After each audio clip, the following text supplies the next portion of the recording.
Welcome to Top Shows. I hope you are having an amazing day. Today I will show you a 2011 science fiction film called Rise of the Planet of the Apes, an experimental medicine that gives a chimp human-like intelligence and emotions. Sit back, relax and enjoy the movie breakdown. The film opens at Gen Sys, a genetic therapy pharmaceutical company. A female ape, designated No. 9 and known as Bright Eyes by the staff, has been given the drug ALZ-112 and has shown considerable progress. She is more sociable and calmer than normal apes, and has succeeded in completing the Towers of Hanoi puzzle in 20 moves.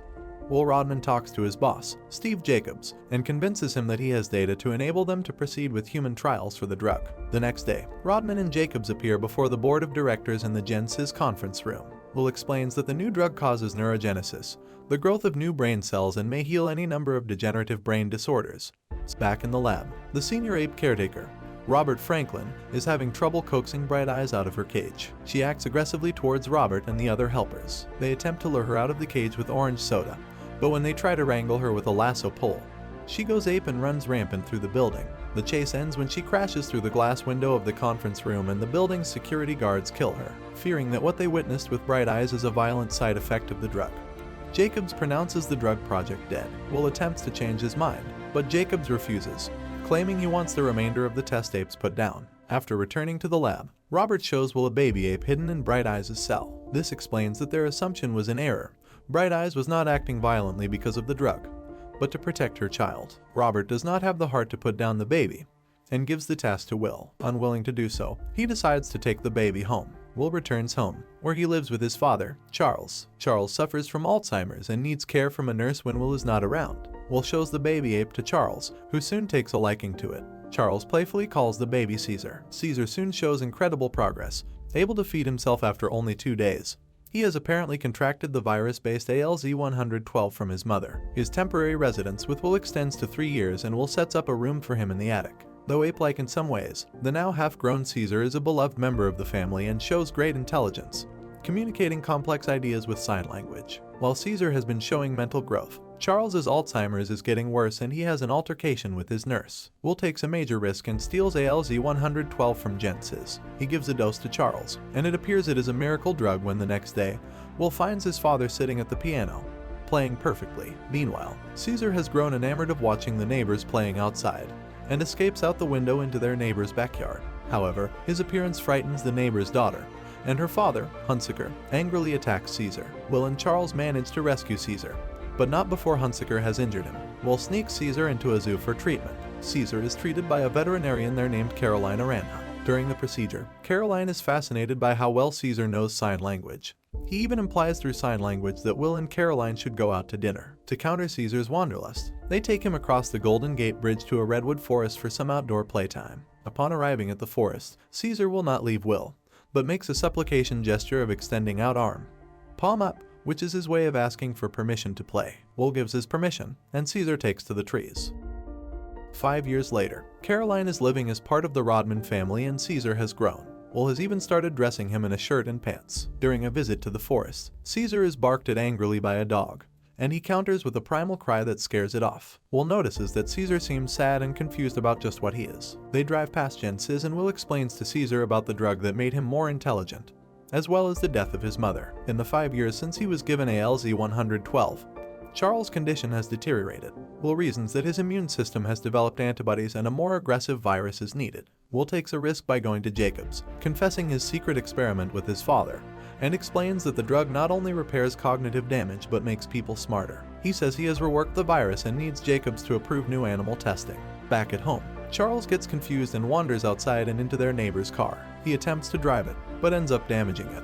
Hunsaker angrily pulls Charles from the car in his demented state. Charles is unable to convey his reasons for being there. Caesar watches this from his window in the attic, and upon seeing the neighbor yelling and angrily pushing Charles, rushes out of the house. He attacks Hunsaker, throwing him to the ground, jumping on him, beating him, then finally biting off a finger. Charles recognizes Caesar and yells Caesar, no. Caesar backs off and goes to Charles. The incident causes Caesar to be taken to a primate sanctuary by animal control. Will and Caroline walk him in and say goodbye.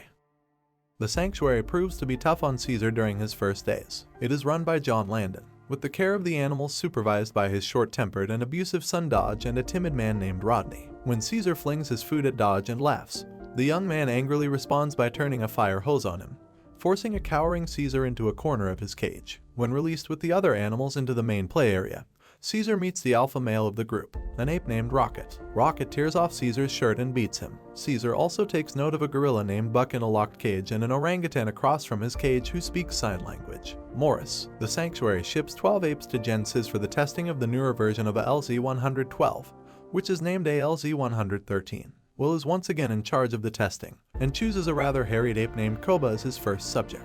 Koba is strapped down and given the new drug through a breathing mask. However, Koba struggles, and the hose comes off the machine.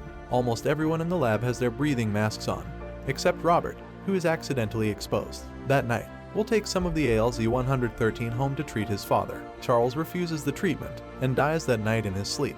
After Will and Caroline pack up the remainder of Charles' belongings, some time afterward, Dodge brings some of his friends into the cage area at the sanctuary, where Caesar manages to steal a pocket knife from one of the visitors. Caesar befriends the large gorilla in the yard named Buck, who is never let out of his cage, by letting him loose. Next he releases Rocket, who ventures into the yard. Caesar hits him with a steel gas can. Rocket is ready to fight, but realizes that Buck is loyal to Caesar and will protect him, so he submits. Caesar is now the alpha male. Caesar later lets Rocket out of the cage area and allows him to give stolen cookies, one to each ape, bringing solidarity to the group. Caesar has also found a walkway and controls to the windowed enclosure at the top of the play area. Will returns to work, where he finds that Jacobs has greedily and recklessly pushed the research schedule ahead. While Jacobs is largely thinking of business profits, Will warns him that the major hurdle they need to worry about is how the newer ALZ-113 will affect humans. When Jacobs refuses to listen to Will's warnings, Will quits Gen Sys. Meanwhile, Robert has been experiencing side effects from his exposure to the virus, including sneezing that produces droplets of blood from his sinuses. Will returns to the ape sanctuary and attempts to bribe John Landon into letting him have Caesar. John is willing to do so, but when Will coaxes Caesar to go with him, Caesar refuses. That evening, Caesar busts out through the window he found and goes back home. He steals ALZ-113 from Rodman's refrigerator and gives it to the apes at the preserve.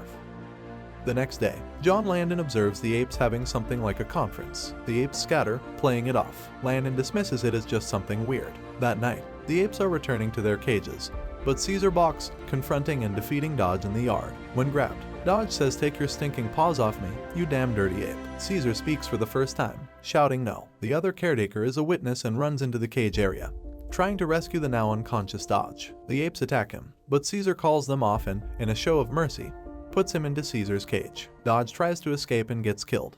At dawn, Will calls to check on Caesar but receives no answer. Driving over to investigate, he finds the facilities wrecked, the apes gone, and the ALZ-113 canisters open in the cage areas. Meanwhile, the apes are making their way across town. Caesar divides them into two groups. Buck goes with one group to the zoo to liberate the apes there, while Caesar leads the second group to Gen Sys. The news about the ape escape is relayed to Jacobs, who has just made his way to work. He finds that Caesar and the other apes have taken over the building and freed the 12 ALZ-113 test subject apes. The police are called in. Jacobs boards a police helicopter as Caesar and Buck's groups join forces, now some 50 to 60 chimps, orangutans, and gorillas strong. However, the apes seem to be intentionally preventing the deaths of humans they encounter. Will and Caroline have heard about the rampage, and upon learning that the apes are headed for the Golden Gate Bridge, they surmise that Caesar is leading the apes to the Redwood Forest. The officers are waiting on the bridge to fire on the apes, but Caesar again divides his forces. One group climbs the suspension cables,